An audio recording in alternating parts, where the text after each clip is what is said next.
Do you have a favorite genre of movie? I love drama. I love comedy, but my favorite is drama. Do you think there's too much violence in movies?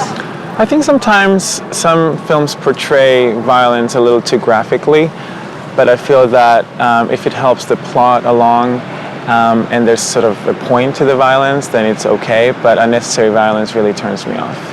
So do you choose to go see movies if you know they're going to be violent? I usually tend to see films that get good reviews or are by filmmakers whom I admire. I don't think violence would really, sway me one way or the other. Do you ever go to see violent movies yourself? Yes, I've seen violent movies, thrillers and movies of that nature. Can violent movies be dangerous? I think people are dangerous. I don't know that movies are dangerous. Should children be allowed to see violent movies? No, I don't think children need to be watching violent movies. So. What's your feeling about violence? Is it harmful, particularly to children? I think violence is harmful, especially in movies. Children of certain ages should not see violent movies because they're a little more influential and don't have the judgment skills that adults do. Could you tell me some of the things that are important to you in a hotel, such as a fitness center or a pool, a gift shop, a restaurant, a business center? I look more for a location in a hotel than anything else. I want it to be close and convenient to whatever I'm doing in town. If I'm there to enjoy myself, for example, then I want to be near the beach. Location is more important to me than anything else. I don't pay too much attention to the hotel. She likes one bed. She doesn't like twin beds. But I'm not a big fan of hotels. If they're comfortable, I'm happy with it.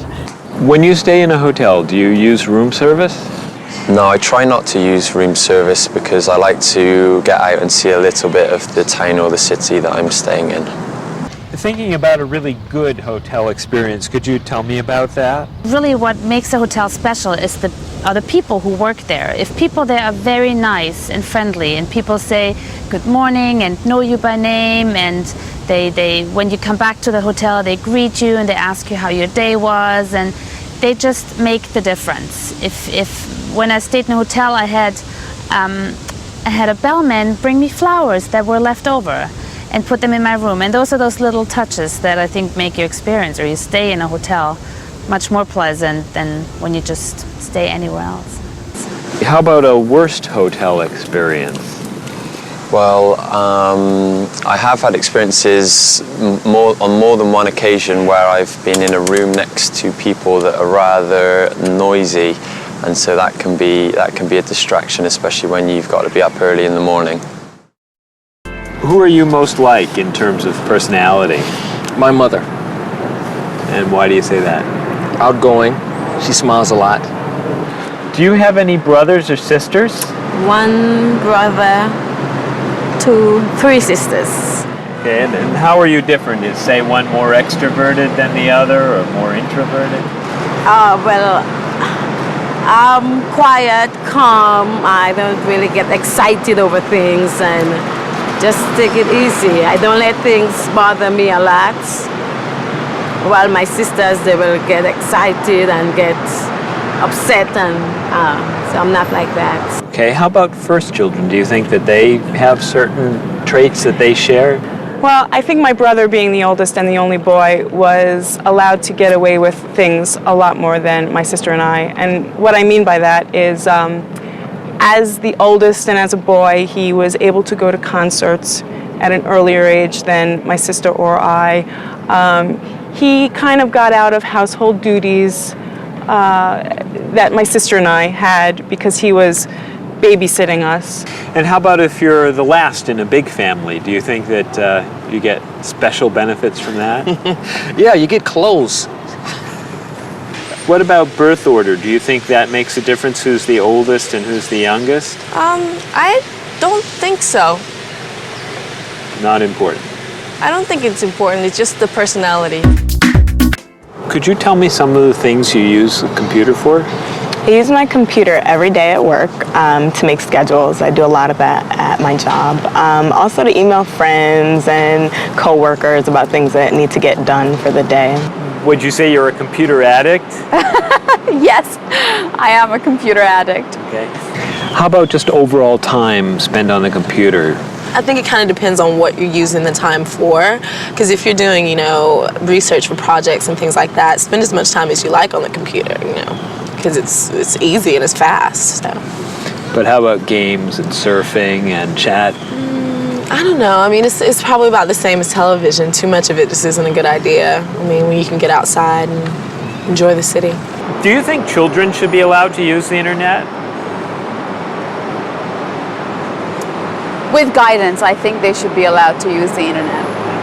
What do you see as the advantages of the internet? Well, communication is certainly an advantage. With, like I said, with email, you can keep in touch with friends all over the country, practically free of charge.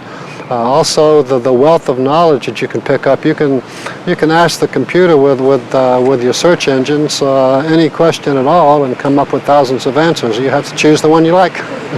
And do you see some particular dangers for you even, but particularly for children? I mean, at this point, I feel as though I'm, like an adult, so I can kind of censor what I want to look at and things like that, but kids don't necessarily have that, and they're a little bit more curious, so I think that they definitely need that supervision. If you got a bill in a restaurant that was obviously wrong, what would you do? I would tell the waitress and ask her if everything's okay. I think they should tell the waiter. And what should they tell them? That they're given too much change or they're undercharged. How about if a person's shopping in a department store and an expensive piece of clothing has a tag on it that's obviously wrong, it's priced too low. Should that person tell the cashier or just pay for it? I usually ask. That's me though. Well, I would go to the cashier, or I think everybody should go to the cashier at least and ask, is that right? And if he says it's right, then at least you tried it. And then suppose you found some cash on the street, not in a wallet, just some cash lying on the street. What would you do with it? I pick it up and put it in my pocket. I usually do not pick up money if a very poor person is around, because I think a poor person needs it more than I do. So I leave it lying there. So are the three situations, the restaurant, the department store, and the cash on the street, the same or different? I think each one is different. Why? You make judgments all the time and not everything is equal.